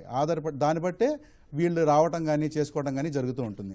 అలాగే మనం స్కిల్ గురించి మాట్లాడుకున్నామండి. బడ్జెట్లో ఈ స్కిల్ డెవలప్ చేసేది కనుక ఎక్కువ ప్రాధాన్యత ఇస్తేనండి, ఫర్ ఎగ్జాంపుల్ మనం ఒక చిన్న మామూలు మధ్యతరగతి వ్యక్తిగా మాట్లాడుకుందాం కాసేపు. అందరికీ చదువు పూర్తిగా అబ్బకపోవచ్చు, కానీ వాళ్ళల్లో ఒక యువతలో, ఒక కుర్రాళ్ళు, వాడికి ఏదో ఒక శక్తి ఉంటుంది. ఈ రోజు మొన్నాడు మనం సెల్ ఫోన్ వాడని వాళ్ళని కానీ, కారు వాడని కానీ లేరు. అలాగే ఈ కార్ రిపేరింగ్ టెక్నాలజీని ఒక స్కిల్ సెంటర్ కింద పెట్టచ్చు.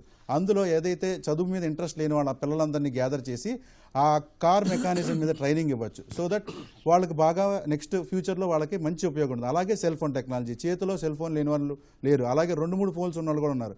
బట్ కాకపోతే ఈ సెల్ రిపేరింగ్ టెక్నాలజీ మీద ఒక సెక్షన్ ఇవ్వచ్చు. అలాగా మనం ఇట్లాగా అకౌంటింగ్ మీద ఇందాక శ్రీనివాస్ గారు చెప్పినట్టు కూడా మంచి టాలీ ప్యాకేజీ మీద ట్రైనింగ్ ఇచ్చేది పెట్టచ్చు. సో ఇట్లా ఒక్కొక్కటి మనం యువతని మనం ఆ స్కిల్ పెంపొందించుకుంటూ అభివృద్ధి చేసుకుంటూ వెళ్తే ఈ బడ్జెట్లో ఇటువంటివి కనుక ఉంటే గ్యారంటీగా మనకు లాంగ్ టర్మ్ గోల్లో గ్యారంటీ ఉపయోగపడుతుందండి. ఇప్పుడు బడ్జెట్ ఈ సంవత్సరం ఇప్పుడు డిక్లేర్ చేస్తున్నారండి. ఇదన్నీ ఇప్పుడు 1 ఏప్రిల్ 2026 నుంచి మనకి ఇది అమల్లోకి వస్తుంది. బట్ మనం ఏం ఆలోచించాలంటే, ఇప్పుడు మనం ఇలా ఉన్నాం సరే, మనం వికసిత్ భారత్ 2047కి ట్రావెల్ చేస్తున్నాం. ఈ ట్రావెల్ చేస్తుంటే ఒక బొడి అడుగులు వేసుకుంటూ ఈ సంవత్సరం ఎలా ఉంది, నెక్స్ట్ సంవత్సరం ఎలా ఉంది, నెక్స్ట్ సంవత్సరం ఎలా ఉంది, ఇలా మనం వేసుకుంటూ ముందుకు వెళ్ళాలంటే దాన్ని ఏది కూడా మనకి ఓవర్ నైట్ రాదండి చెప్పేది కూడా. సో ఓవర్ ఏ పీరియడ్ వస్తుంది. కాబట్టి మనం ఆ లాంగ్ టర్మ్ గోల్ కింద 2047ని పెట్టుకుని ఈ బడ్జెట్ మనకి ఎలా ఉందో చూసుకుంటూ ఇలాంటి స్కిల్ డెవలప్మెంట్కి, ఈ మన ఇన్వెస్టర్ సిగ్నలింగ్, పాజిటివ్ సిగ్నలింగ్కి మంచి ప్రోత్సాహకాలు ఉంటే డెఫినెట్గా ఇది లాంగ్ టర్మ్ గోల్కి మనకు ఉపయోగపడుతుంది. అలాగే మన రాష్ట్ర భవిష్యత్తు కూడా బాగుంటుందని తెలియజేస్తూ, అలాగే మనకి చాలా డెవలప్మెంట్ జరుగుతున్నాయండి. మన పంచాయతీరాజ్ శాఖలో పవన్ కళ్యాణ్ గారు కానీ, ఇతర శాఖల్లో ఇతర మంత్రులందరూ కూడా మనకి ఎంతో డెవలప్మెంట్, ఈరోజు విలేజెస్లో రోడ్స్ కానీ, వాళ్ళకి ఇచ్చే స్కీమ్స్ కానీ డైరెక్ట్గా బెనిఫిట్ వెళ్ళి వాళ్ళ చేతిలో పడుతుందండి. So when compare to previous years ఇప్పుడు మనకు అంతా స్ట్రీమ్ లైన్ అయ్యి లెజిటిమేట్గా జరుగుతున్న సిగ్నలింగ్ మనకు కనిపిస్తుంది. ఇలాగే కనుక మనం అడుగు వేసుకుంటూ ముందుకెళ్తే గ్యారంటీగా 2047 వికసిత్ భారత్లో మనం కీలక పాత్ర ఆంధ్రప్రదేశ్ పోషిస్తుందని తెలియజేసుకుంటూ నేను ఈ ప్రశ్నను ఎండ్ చేస్తాను. ఓకే సార్, చర్చ కంటిన్యూ. నాగభూషణం గారు, ఒక పోలవరం ప్రాజెక్టే కాదు, రాష్ట్రంలో చూసుకుంటే వెలిగొండ కావచ్చు, చింతలపూడి, గాలేరు నగరి, వీటికి కేటాయింపుల విషయంలో రాష్ట్ర ప్రభుత్వం ప్రాధాన్యాలు ఎట్లా ఉండాలంటారు?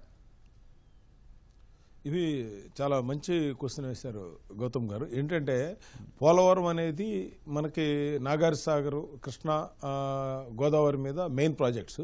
ఇవి బాగా యూటిలైజ్ అవ్వాలంటే ఇప్పుడు ఈ చింతలపూడి కానీ లేకపోతే మీరు చెప్పినట్టు వెలుగొండ, అది కూడా సొరంగం కొంతవరకు తవ్వారు, ఇంకా అది కూడా తవ్వాలి. లాస్ట్ 5 years ₹1 ఇప్పుడు మళ్ళీ మొదలుపెట్టి వర్క్ జరుగుతుంది. వెలుగొండ అయితే ప్రకాశం జిల్లా, నెల్లూరు జిల్లా, ఇంకా పైన ఉన్నటువంటి రాయలసీమ జిల్లాలకు కూడా బెనిఫిట్ వచ్చే అవకాశం ఉంది. ఈ రోజున అదే గాలేరు ఉన్నారు. ఇవాళ కనుక మీరు చూస్తే పోతిరెడ్డిపాడు వల్ల మనకి ఆ రాయలసీమలో చాలా వరకు అక్కడ ఉన్నటువంటి గండికోట అవ్వచ్చు, ఈ చిన్న చిన్న స్కీమ్స్ అన్నీ కూడా వాళ్ళు చూస్తే అనంతపురంలో ఇదివరకు కరువు కాటకాలు ఉండే. ఇవాళ వెళ్తే అక్కడ దానిమ్మ తోటలు, అదేవిధంగా అరటి తోటలు, మరి మన కడపలో కూడా అదే పరిస్థితి. సో ఇవాళ రాయలసీమ కూడా రత్నాలసీమ అవ్వాలి అంటే ఇవాళ నుండి రాయలసీమని రామానాయుడు గారు ఇవాళ కనుక నేను ఆయనతో రెగ్యులర్ టచ్లో ఉంటాను. ఆయన ఇరిగేషన్ ప్రాజెక్టుల మీద ఆయన రైతు అవడం వల్ల ఏంటంటే ఆయన చాలా ఇంట్రెస్ట్ తీసుకొని వీటన్నిటిని కూడా 1 by 1 రెగ్యులర్ రివ్యూ చేస్తూ ఇరిగేషన్ ప్రాజెక్టులు పూర్తి చేయాలి.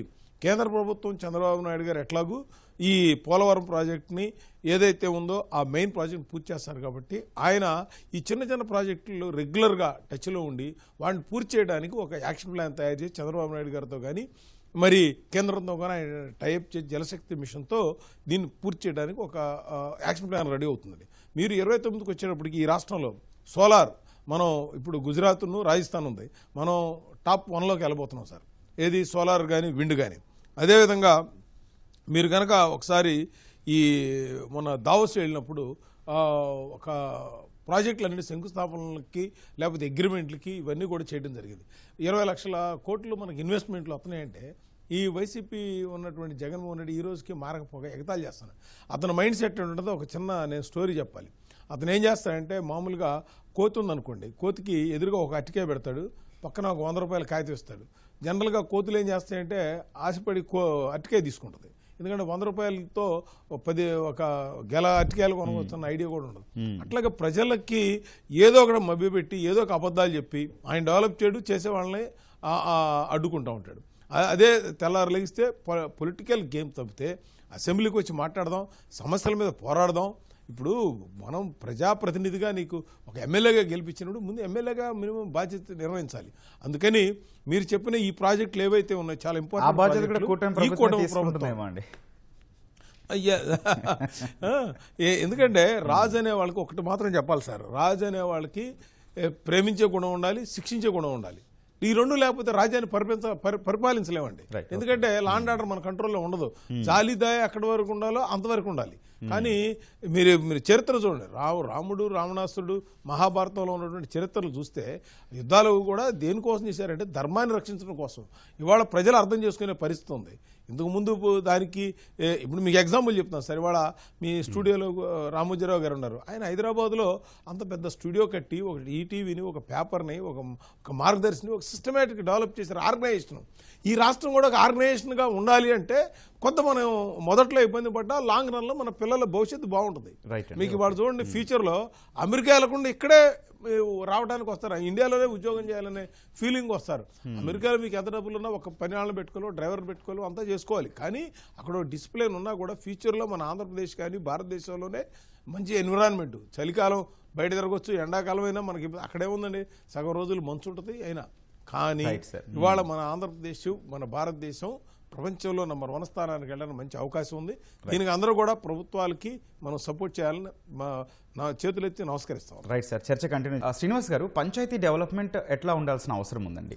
దేశంలోనే నెంబర్ 1 పంచాయతీగా నిలవడం కావచ్చు, అట్లాగే ప్రత్యేకించి రూరల్ టు అర్బన్ కనెక్టివిటీ ఎట్లా ఉండాలంటారు? ఖచ్చితంగా అండి. ఇప్పుడు పంచాయతీల డెవలప్మెంట్ అనేది ముఖ్యంగా ఆ పంచాయతీ ఏరియాలో ఇన్ఫ్రాస్ట్రక్చర్ అంటే రోడ్స్ బాగుండాలి, వాటర్ మంచి కంటామినేటెడ్ వాటర్ కాకుండా మంచి ఫ్రెష్ వాటర్ వాళ్ళకి సప్లై చేయగలగాలి. అలానే అక్కడ ఉన్న వ్యవసాయ పరిస్థితులను బట్టి వాళ్ళకి దాంట్లో అక్కడ ఉన్న రైతులకి మనం ట్రైనింగ్ ఇవ్వగలగాలి, దానికి ఎప్పటికప్పుడు వాళ్ళకున్న సమస్యల్ని తీర్చగలగాలి. అట్లానే టాయిలెట్స్ మెయిన్ మనకు పంచాయతీలకు వచ్చారంటే ఇప్పుడు చాలా భాగం అది తగ్గింది, అది కూడా కొంచెం. అలానే అక్కడ పండించిన పంటకి అర్బన్ ఏరియాస్కి తీసుకొచ్చి వాళ్ళు మార్కెట్ చేసుకుంటానికి అవసరమైనటువంటి ఫెసిలిటీస్ కల్పించాలి. ట్రాన్స్పోర్టేషన్ కానీ లేకపోతే మార్కెటింగ్ సదుపాయాలు, దాని మీద వాళ్ళకి ట్రైనింగ్ ఇవ్వటము, లేకపోతే వాళ్ళకి సరైన సజెషన్స్ ఇచ్చే అధికారుల్ని అక్కడ ఉంచటము, ఇలా గనక చేసినట్లయితే ఇంకొకటి మెయిన్ ఏంటంటే అర్బన్ రూరల్ ఏరియాస్లో మెడికల్ ఫెసిలిటీస్ ఇవాళ మనం చూస్తున్నాం. కొన్ని కిలోమీటర్లు వెళ్తే కానీ సరైన హాస్పిటల్ లేని పరిస్థితి వస్తుంది. కాబట్టి ఖచ్చితంగా ప్రతి ఒక 10-15 గ్రామాలకి ఇప్పుడు పిఎస్సీలు ఉన్నాయి, వాటిని ఇంకా మరింత స్ట్రెంగ్తెన్ చేయాలి. అక్కడ సఫిషియెంట్ మెడిసిన్స్ కూడా ఏర్పాటు చేయగలగాలి మనం.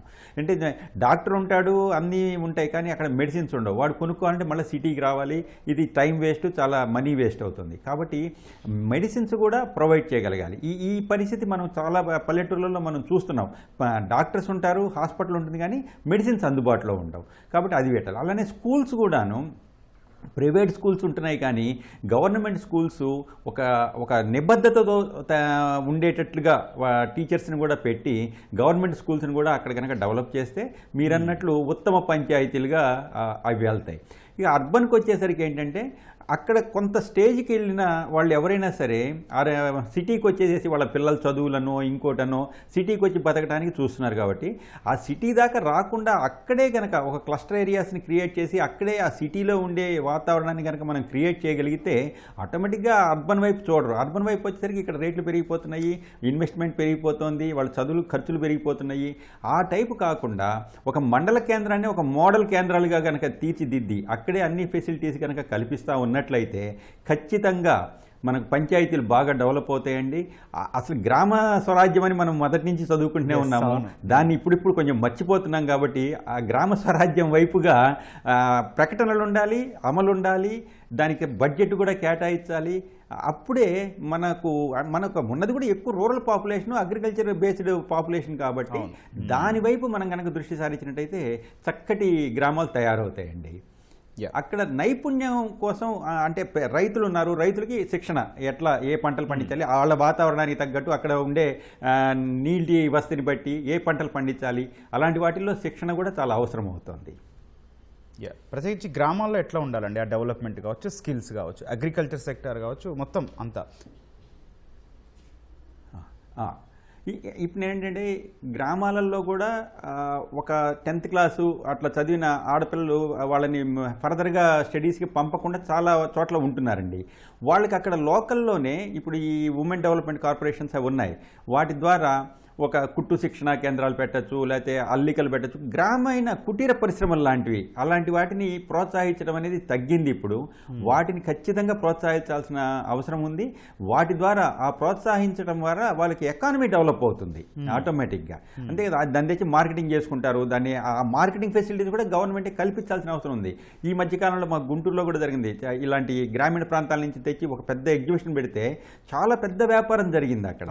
అలాంటి ప్రతి గ్రామంలో కూడా ఇలాంటి కరెక్ట్ సరస్సు అని పెట్టారు, మన పెమ్మసాని చంద్రశేఖర్ గారి ఆధ్వర్యంలో జరిగింది, చాలా అద్భుతంగా జరిగింది. అది వారం రోజుల పాటు జరిగితే చాలా గొప్పగా ఉంది. అట్లా మన కుటీర పరిశ్రమల్లాగా ఉన్నటువంటి దాంట్లో నుంచి తయారైన వస్తువుల్ని నేషనలైజ్డ్ మార్కెట్లోకి తీసుకెళ్ళగలిగే ఒక ఇన్ఫ్రాస్ట్రక్చర్ని, ఒక గేట్ని మనం కనుక తెరిచినట్లయితే అది చాలా డెవలప్ అవుతుంది, ఆర్థికంగా చాలా బాగుంటుందండి. అది అట్లాగే. జయంత్ గారు, తీర ప్రాంత డెవలప్మెంట్ ఎట్లా ఉండాల్సిన అవసరం కనిపిస్తోంది? ఒక పొడవాటి తీర ప్రాంతం ఉన్న రాష్ట్రం మనం, అట్లాగే సన్ రైజ్ ఆంధ్రప్రదేశ్ అని కూడా చెప్తూ ఉన్నారు. సో కేటాయింపులు ఎట్లా ఉండాలి, లేకపోతే డెవలప్మెంట్ గురించి మీరు ఏం చెప్తారు? సార్, ఇక్కడ తీర ప్రాంతం వచ్చేసరికి చాలా లాంగెస్ట్ కోస్టల్ లైన్ ఉన్న రాష్ట్రం సార్ మంది. సో దీన్ని పలు రకాలుగా బాగా మనం ఉపయోగించుకుని దాని నుంచి అభివృద్ధి చేసుకోవచ్చండి.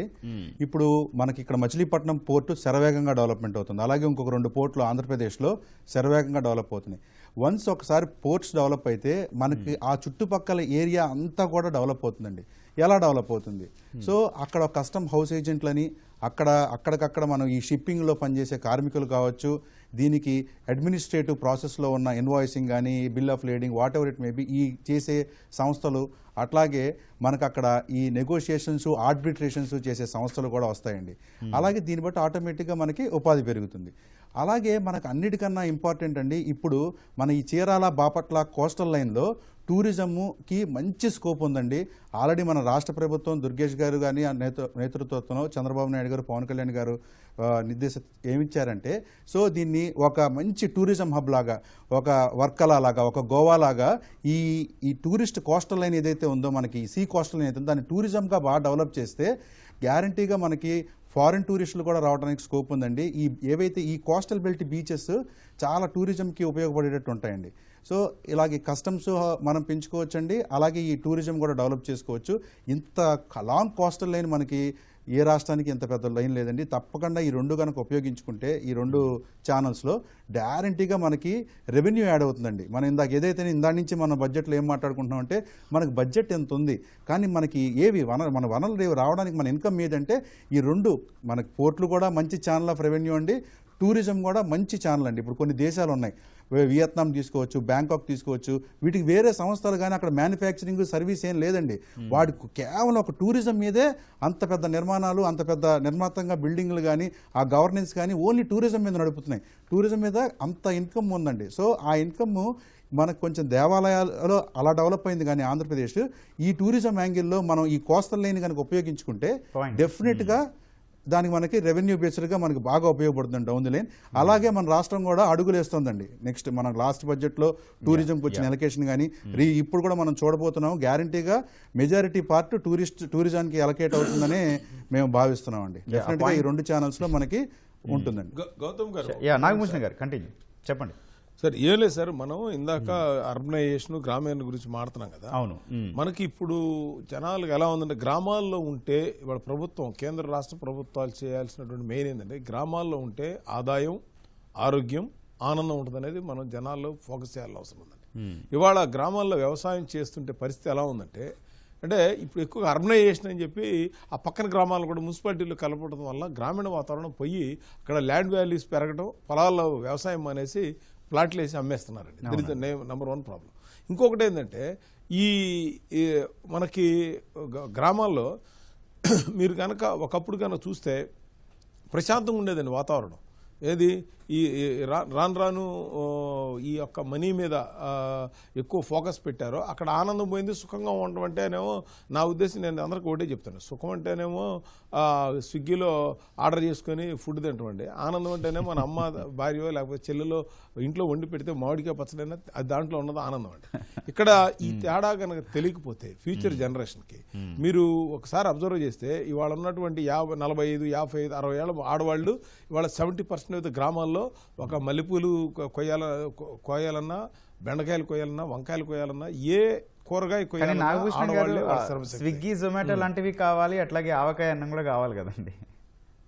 అంటే నేను అంటుంది మనం హ్యాపీనెస్ ఎక్కడుందనేది నేను ఏమంటానంటే, ఇప్పుడు ఈ ఉన్న ఆడవాళ్ళందరూ కూడా రేపొద్దున ఈ జనరేషన్ అయిపోతే అందరూ కూడా ఇక్కడ ఊళ్ళో 20,000 శాలరీ ఇస్తామన్నా పని చేయడానికి ఇష్టపడతా. టౌన్కి వెళ్ళి వాచ్మెన్కి 5,000 రూపాయలు, 8,000 రూపాయలు పని చేస్తున్నారు. అది నేను చెప్తుంది. ఇక్కడ మనం ఆ ఫెసిలిటీస్ ఇందాక ఆడిటర్స్ ఇద్దరు ఏదైతే చెప్పారో, శ్రీనివాస్ గారు అవ్వచ్చు, మన జయంత్ గారు, కానీ మనం ఆ రూరల్ బ్యాక్గ్రౌండ్ కనుక పోతే ఫ్యూచర్లో ఆహారం కానీ పాల ఉత్పత్తులు కానీ పడిపోయే పరిస్థితి ఉంది. ఎందుకంటే నేను ప్రాక్టికల్గా వ్యవసాయం చేస్తున్నా కాబట్టి చూస్తున్నా, లేబర్ అనేది చాలా కష్టమైపోతుంది రోజు రోజుకి. మనదేమో కార్పొరేట్ వ్యవసాయం కాదు. అమెరికాలో 1000 ఎకరాలు, 2000 ఎకరాలు, మనదంతా చిన్న చిన్న కమతాలు, 1 ఎకరం, 2 ఎకరాలు, 3 ఎకరాలు. ఇప్పుడు ఈ జనరేషన్ తర్వాత నెక్స్ట్ మీరు బెండకాయలు కావాలనుకోండి, మా పొలం వచ్చి తీసుకుంటే 50 రూపాయలు, మార్కెట్కి వెళ్ళాలంటే 500 రూపాయలు. కారణం ఏంటంటే ఆ 400 రూపాయలు ఎవరికి ఇవ్వాలి? కోసిన అతనికి ఇవ్వాలి. కోసేవాళ్ళు ఉండరు కూడా. అందుకని వ్యవసాయం చేయడం అనేది ఒక అగ్రికల్చర్ ఏదో కల్చర్గా ఫీల్ అయ్యేటట్టుగా, వ్యవసాయం అంటేనే సాయం చేసేదిగా ఉండాలి అనే కాన్సెప్ట్ మనం మీరు అన్నదాత ఇవన్నీ మన ఈటీవీ ద్వారా ఇది కూడా ప్రమోట్ చేయాలని నా రిక్వెస్ట్. థ్యాంక్ యూ అండి. నాగభూషణం గారు, జయంతి గారు, శ్రీనివాస్ గారు చర్చలో పాల్గొన్నందుకు. ప్రస్తుతం మనం శాసనసభలో బడ్జెట్ ప్రవేశపెడుతున్నారు, ఆ లైవ్ చూద్దాం.